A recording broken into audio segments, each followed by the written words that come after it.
त्याचं उत्तर द्या. त्यावेळेस कसं होतं महावितरण प्रोसेस करायचं आणि मग आता कोण करतं? आता जे आहे आपण महावितरण कॉन्ट्रॅक्ट दिलेलं आहे. एक 4 एजन्सी आहेत महाराष्ट्रामध्ये. एक अदानी म्हणून आहे, जीनस आहे,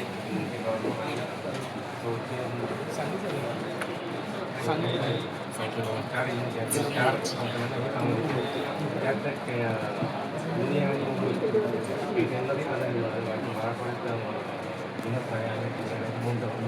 असो मुद्दा त्याच्यावर दुसरा तुम्हाला असं बोलतो, चार एजन्सीला दिलं, मग त्या 4 एजन्सी MSCB ला विकत घेतले का? त्या 4 एजन्सी तुम्ही का त्याचं काम करता? ऐकून घ्या ना, त्याला एजन्सी लावेल ना, त्यात तुम्ही नका पडू. एजन्सीला लावून द्यायचं की नाही द्यायचं, त्याच्यात तेवढी हिंमत आहे की नाहीये हे आम्ही ठरवू, जनता ठरवेल.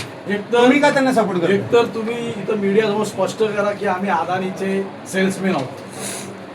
नाही म्हणतोय का? हा, आम्हाला सरकार पगार देत नाही, अदानी पगार देतोय. आम्हाला मुद्देसूद उत्तर हवं तर काय म्हणजे तुम्ही आम्ही इथं जाऊ, हा बघू ना कोण अदानीचा माणसं कोण सेल्समॅन येतो ना, बघू आम्ही पण. आणि मनसेवाला कायदा बिदा केसेस बिसेस नथिंग आमच्यासाठी. इथं जेवढे बसले इथं प्रत्येक 5-5 100 पडले, अजून एक सही होणार. आम्ही आमच्याकडे लोकांना नागरिक करतोय. हात बांधले म्हणून. तेवढ्या केसेस तेवढे आमचं प्राऊड. आणि आमचा बॉस डेंजर साहेबांना ते काय बोला ऐकत तर आम्ही साहेबांची सेंचुरी क्रॉस झाली. साहेब स्वतः बोलतात अस्वलाच्या अंगावर एक केस कमी झाला, अस्वलाला बरं. मला याच्यावर उत्तर पाहिजे. MSCB त्याच्यावर का जास्त वेळ लक्ष द्या? आणि मीटर हे MSCB का घेतले? ते एजन्सी बघून घेतील ना. एजन्सीला हिंमत असेल तर ते आमच्या समोर सामोरे येतील, आमच्या सर्व गोष्टींना ते मीटर लावतील ना. पण पुढची गोष्ट, तुम्ही का त्यांना हेल्प करताय? एक वेळ अशी होती की त्यांच्यात हिंमत नव्हती, हे काम त्यांना महावितरण म्हणजे तुम्ही एक्सेप्ट करताय की स्मार्ट मीटर हे महावितरणाने लावले, हो महावितरण बरोबर? मग ती जनतेला नको आहे. हा केंद्राचा नियम आहे, GR आहे, ह्याच्यावर बोला. आता मी कोणाला याच मुद्द्यावर आदेश दिला तुम्हाला, तुम्ही मला जो GR दाखवला होता की सक्तीचा, त्याच्या विरोधात त्याच्यावर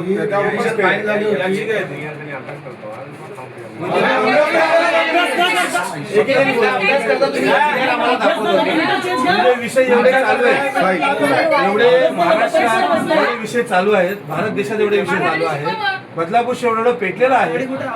अजून तुम्ही या गोष्टीचा अभ्यास नाही केला का? तुमच्यापर्यंत ही प्रत कोणी पोहोचवली नाही? तुम्हाला माहिती जबरदस्ती टाकताय. निर्णय द्याल तुम्ही. लावल्यानंतर बिलं यायला लागली ना साहेब. तुम्हाला किती दिवस लागतील?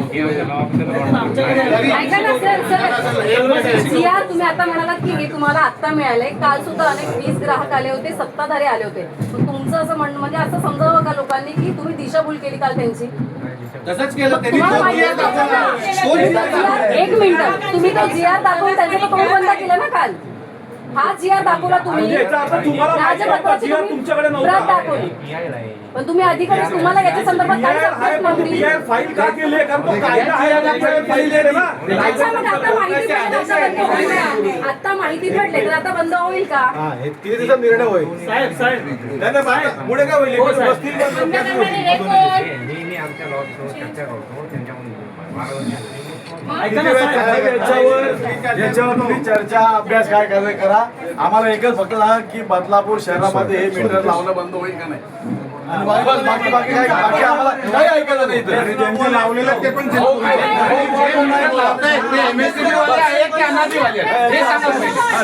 अभ्यास करा.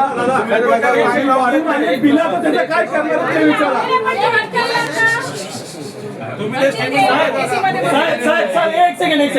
साहेब तुम्ही म्हणताय तुम्हाला अभ्यास करायचा आहे PIL. मला एक प्रश्न विचारायचा आहे तुम्हाला. मी फार म्हणजे सगळ्या जनतेच्या वतीने एक प्रश्न विचारतो इच्छुक आहे मी. तुमच्या घरात प्रॉपर्टीचा वाद चालू असला 2 भावंडांमध्ये, तर प्रॉपर्टी विकायला तुम्हाला अलाउड आहे का? नेटवर्क केलं राहुलजी नाही ना. मग जनहित याचिका दाखल केली आहे, एवढं जर तुम्हाला सामान्य एक कायदा तर कळतो तुम्हाला, त्याशिवाय तुम्ही या पदावर नाही बसलाय. मग तुम्ही मीटर बसवले कसे? जर कायदा अजून पारित व्हायचा आहे त्याच्यावरती केंद्र शासनाला प्रश्न विचारण्यात आले, सर्वोच्च न्यायालय माननीय उच्च न्यायालयाने दोन्ही विचारलेले प्रश्न. जर प्रश्न विचारण्यात आलेले आहे, कोर्टामध्ये केस दाखल आहे, तर तुम्ही त्याची अंमलबजावणी कशी काय करतायत? आदेश पारित नाही झाले तर तुम्ही हे जे बदलापूरमध्ये मीटर लावले याची साहेब नाही आमच्याकडे पाठवा माणसं, आम्ही अभ्यास करतो. तुम्हाला जमत नसेल आम्ही थांबवतो त्याचे कोण मीटर लावायला येतात त्यांना. तुम्ही तुमच्या लिगल टीमशी डिस्कस करून पुढच्या गोष्टी सांगा, तुमचं म्हणणं. तोपर्यंत स्मार्ट मीटर बदलापुरात एकही लागलं गेलं नाही पाहिजे. त्याच्या पुढे तर तुम्ही निर्णय उद्या द्या किंवा 10 वर्षांनी द्या. मग जिकडनं घेऊ शकता तिकडनं घ्या. जर त्यांना थांबवणार पण. हा जोपर्यंत तुम्हाला तुमच्याकडे उत्तर येत नाही तोपर्यंत स्थगिती आहे. जर मीटर लावले तर मनसे त्यांना धडा शिकवल्याशिवाय राहणार नाही. मग नंतर जे काय होईल ते त्याला उत्तर तुम्ही आहेत. मग त्यावेळेस उत्तर द्या की मी मध्ये नाही मग. तिथं स्थगिती आहे ना. तुम्ही अभ्यास करा त्याला सांगा मीटर बसू नका बाथरूमला वाणीचं बसू जर नका. एखाद्याला जर लावायचं असेल मीटर तरी तिथे कुशात लावा, पण ज्या कस्टमर ज्या ग्राहकाला तिथे लावू नका. बाहेर पडायला तुमची लायकी नाही इथे बसायचे. उल्हासभाई, आपल्या विभागाकडे घ्या, आपण शिकवताना आताच्या लोकांना काय करणार